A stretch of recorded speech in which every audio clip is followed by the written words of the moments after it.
Ha? Anong problema mo? Ano po kasi, Sabihin mo. nagsisisi kasi po ako eh. Nagasisi ka? Kasi hindi ko po sinunod yung magulang. Hindi mo sinunod ang magulang mo. Bakit? Ano ba ang inasabi ng magulang mo sa'yo? Sabi daw po kasi, magtapos daw po ako. Kasi ako daw po yung aasahan nila. Oh, ay bakit? Bakit anong nangyari at ganon ang nangyari? Na hindi mo sinunod. Napalapit po kasi ako sa mga barkada ko. Mas pinili ko po yun ay. Ilang taon ka na ngayon? 16? Ilang taon ka nung mabarkada ka? Ito lang din po. 15 years old lang din man po. 15 years old. O, eh bakit pwede pa naman? Kasi 16 ka pa lang. 16 ka pa lang. Pwede pa namang matupad yung mga pangarap ng nanay mo. Ba't nag-iiyak ka ngayon? May asawa ka na? May kinakasama ka? Opo. Ayun ang masakit.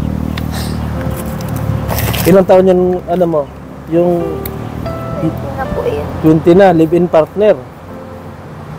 Yung live-in partner mo ay willing ka naman na pakisamahan. Anong pangalan ng ano mo? Ng partner mo? Pero hindi ka nag-iiyak dahil gawa nung kalibin mo or dahil Hindi naman po dahil sa kanila. Tanggap nga po ako ng pamilya niya. Tapos mabait naman po sila sa akin. Bigla na lang po kasi may pumapasok sa isip ko. ano pumapasok sa isip mo? Nga po about sa pamilya ko po. Ilan ba kayong magkakapatid?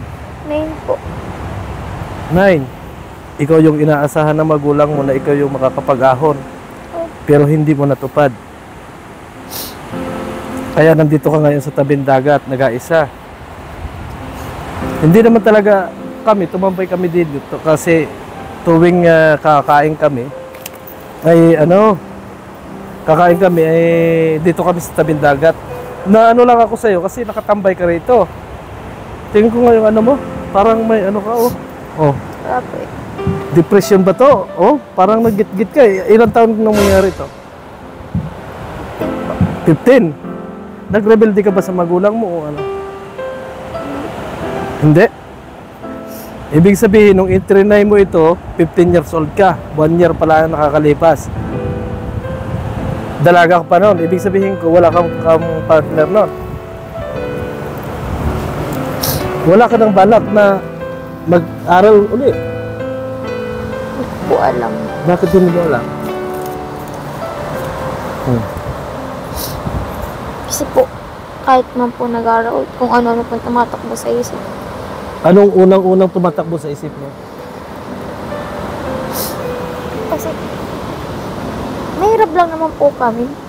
Lahat naman tayo mahirap. Hindi naman po masyado ni mama kayang pag-aral kasi may mga pakapatid pa po akong bata. Inaisip mo yung kapakanan ng mga kapatid mo na inaisip mo na ikaw yung inaasahan sana ng nanay mo kaso nakapag-asawa ka ng mas maaga. Yun ang iniisip mo. Sa palagay mo, sa edad mo na yan, ay pagmamahal na kagad yung naramdaman mo sa asawa mo o paghanga pa lang? Pagmamahal na talaga? Mahal ko po siya. Paano mo nasabing mahal mo siya? Kasi napakabata mo pa para masabi mong nagmahal ka ng... Anong status ng asawa mo? Yung kinakasama mo ngayon? Ano kasi hindi. Single dad. Single dad. Ilang taon? 20 years old. Hindi ka ba natatakot na baka kung ano nangyari noon, mangyari din sa inyo? Hindi ka ba natatakot? Naisip ko rin po yun. Pero sabi ko, andito naman na po ako sa sitwasyon na ito, kaya papanindigan ko na lang. Ibig sabihin, sa hirap at ginhawa ay paninindigan mo na. Ay halimbawa kung may isang tao na tumulong sa'yo para matupad mo yung mga pangarap mong makapag-aral. Kung sino man po yung tutulong sa akin, maraming salamat po. Hindi, yun ay halimbawa lang. Pero kung Oo nga, ang tanong dyan, Ang tanong dyan, kung halimbawa may tutulong sa'yo, ay may kalibin ka na. Ay paano kung hindi pumayag yung kalibin mo? Oh. Alam sa kanya. Yun ang desisyon na hindi mo alam, ano? Pero kung ang iniisip mo yung kapakanan ng kapatid mo, kung halimbawa may nag-offer sa'yo na ikaw ay pag-aralin, ayun ay para sa future mo. Ang unahin mo yung future mo bago yung desisyon ng kinakasama mo. Kasi napakabata mo pa para sa aking kasi kaya lumapit ako talaga ako sabi ko sobrang bata pa nito para magmroblema at umiyak dito sa tabing dagat. Kasi sabi ko parang nade-depress, may depression ka, di ba? Huwag ka mahiya, sabihin mo sa amin yung problema kasi nandito kami para malaman namin at makinig kami doon sa problema mo. Gusto mong umuwi sa inyo? Bakit ayaw mo umuwi sa magulang mo? Saka na lang. Saka na. Buhat nung ikaw ay nag-asawa or nakipag-live-in, nakapunta ka na sa magulang mo? Oh. Siya po. Hindi na, Kaso, nagkaroon na po kami ng tampuhan. Kahit po nakikita po niya, hindi po ako pinapansin. at yun ang iniiyak mo, yung tampuhan ninyo ng nanay mo. Ano gusto mo? Ayusin natin yung tampuhan ninyo ng nanay mo. Hindi kami nagbibiro, totoo. Gagawa natin ng paraan para makasundo mo yung nanay mo. Gusto mo o ano? Kaya ko na. Kaso, di ko lang po magawa sa ngayon. Bakit hindi mo magawa? Anong dahilan at hindi mo magawa? Tinatangunahan po ako ng No. sa isip. Anong napasok sa isip mo kaya sinasabi mo inapangunahan ka? Nahiya na po kasi ako. Sa lahat po kasi ng mga nagawa ko baga po kasalanan kila mama. Siyempre po, nahiya na po ako. Nahiya na po ako sa kanya.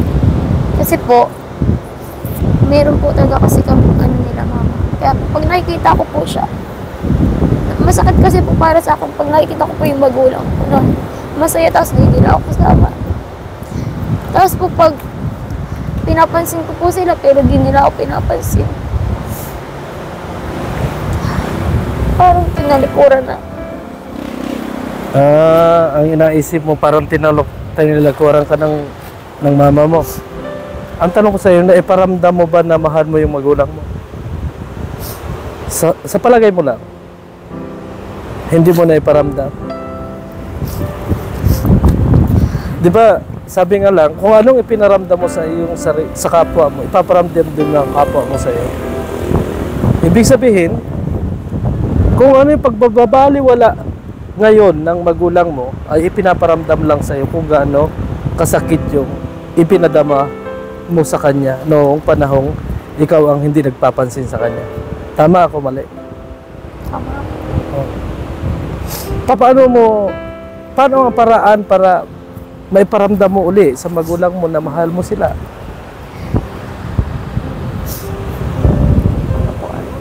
Hindi mo alam. Madali lang. Kung talagang gusto mong mapansin ka uli ng magulang mo, mag-effort ka. Kasi ikaw yung unang gumawa ng sinasabi mo na kasalanan mo, aminado ka naman na naging kasalanan mo kaya hindi ka nakatapos ng pag-aaral, di ba? Mag-effort ka. Sabi nga lang, yung ginawa mo na yun, pagbabayaran mo pagdating ng panahon. Kaya kayo na yung time at habang maaga, magawaan mo ng paraan, huwag kang magpadala sa takbo ng isip mo. Ang unahin mo, kung paano mo maipadama doon sa magulang mo na mahal mo siya. Nahihiya ka, nagpapatalo ka sa takbo ng isip mo, bago lagi kang nakatingin sa kalawakan. Isang araw makikita ka, nakalutang ka na dyan.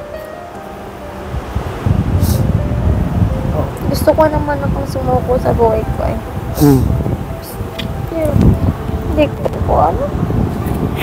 Pero ano? Pag gusto ko pong gumawa ng masama, naisip ko po yung may iwan ko. sana po Sa murang edad mo, marami ka pang pagsubok na darating sa iyo. Marami pang biyaya ang darating sa iyo. Yan ang isipin mo. Hindi pa yan yung katapusan ng mundo. 16 ka pa lang. Pwede mo pang baguhin yung landas na tinahak mo ngayon. Napakabata mo pa. Huwag mong isipin na huli na ang lahat. Na nalandas mo na ito na natahak. Pwede mong kumilis doon sa landas na ikabubuti mo. Huwag mong idiretso yung landas na pinapasok mo na alam mong walang patutunguhan. Kasi bata ka pa eh. Wala ka pa doon sa legal age na makakapag-isip ng tama o mali yung iyong ginagawa. Kasi child abuse pa. Gusto mo kasuhan natin asawa mo? No? Nasaktan ka asawa mo? Miski, ganun din. Hindi ka pa naman buntis. Hindi. Hindi. Ilang buwan na kayo nag-asama? Taon na? Ilang buwan na? 3 buwan pa lang. 3 buwan pa lang. Ibig sabihin sa 3 buwan na yan, naiisip mo na yung magulang mo. Ibig sabihin, nadala ka lang ng kapusukan at hindi pa pagmamahal ang nasa isip mo at sa puso mo. Kung hindi ang naging ano sa iyo ay yung parang naging mapuso ka sa mga bagay-bagay. Siya po si Jolina, 6 na taong gulang at sa edad na 16 ay nagkaroon siya kaagad ng ka-live-in partner na may anak na.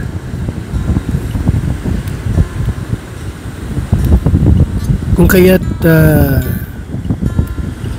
napansin po ni Virador ni Attorney Javier De Leon na parang malungkot si Jolina, kung kaya't ito ay nilapitan po niya kaagad-agad at kinausap.